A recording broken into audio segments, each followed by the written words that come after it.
राधे राधे। चलिए आज हम आपको बताते हैं प्रभु द्वारा कही गई वो 11 अमोघ बातें जिसे हर मनुष्य को अपने जीवन में धारण करना चाहिए।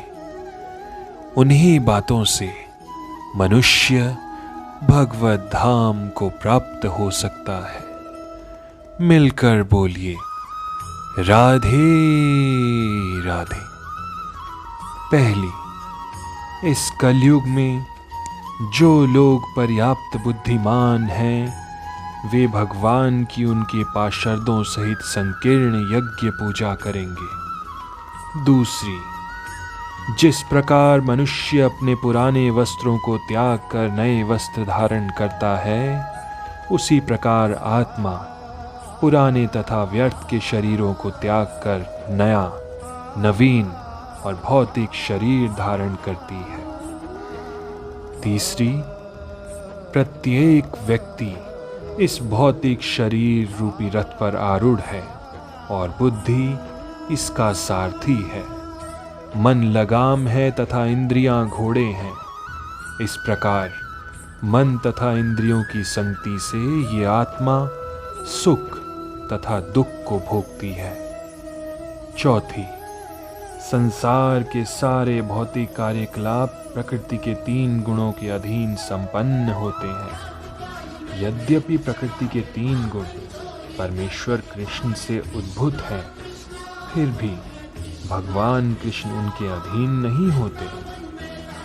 पांचवी, कम बुद्धि वाले व्यक्ति देवताओं से अनुग्रह पाने की आशा करते हैं और ऐसी वस्तुएं प्राप्त करते हैं जो अस्थायी होती है और मृत्यु के समय समाप्त हो जाती है। वास्तव में ये सारे लाभ भगवान द्वारा ही प्रदान किए गए हैं। छठी, योग में सिद्ध योगी अपने शरीर को त्यागने के स्थान तथा समय की व्यवस्था कर सकते हैं। अन्य मनुष्यों का इस पर कोई वश नहीं होता। सातवीं, मैं समस्त आध्यात्मिक तथा भौतिक जगतों का कारण हूँ। प्रत्येक वस्तु मुझसे ही उद्भूत है। जो बुद्धिमान ये भली भांति जानते हैं वे मेरी प्रेम भक्ति में लगे रहते हैं तथा हृदय से पूरी तरह मेरी पूजा करने के लिए तत्पर रहते हैं। आठवीं, भौतिक जगत रूपी वृक्ष आध्यात्मिक जगत रूपी वास्तविक वृक्ष का प्रतिबिंब मात्र है। इस भौतिक जगत रूपी वृक्ष में आसक्त रहने वाले मनुष्य की मुक्ति की कोई संभावना नहीं होती, लेकिन जो मनुष्य आध्यात्मिक जगत रूपी वृक्ष को समझ लेता है वो आत्मोन्नति कर सकता है। नवीं, मृत्यु के समय जीव द्वारा विकसित की गई चेतना उसे दूसरे शरीर में ले जाती है। राधे राधे। 10वीं, यदि जीव ने अपनी चेतना पशु जैसी बना रखी है तो उसे पशु का शरीर प्राप्त होना निश्चित है। 11वीं, मैं प्रत्येक जीव के हृदय में आसीन हूँ और मुझसे ही समृद्धि, ज्ञान तथा विस्मृति होती है। मैं ही वेदों के द्वारा जानने योग्य हूँ। निसंदेह मैं वेदांत का संकलन करता तथा समस्त वेदों को जानने वाला हूँ। मिलकर बोलिए राधे राधे। राधे राधे।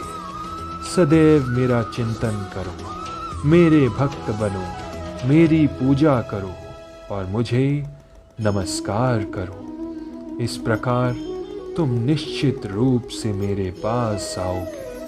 मैं तुम्हें वचन देता हूँ क्योंकि तुम मेरे प्रिय हो। राधे राधे। राधे राधे।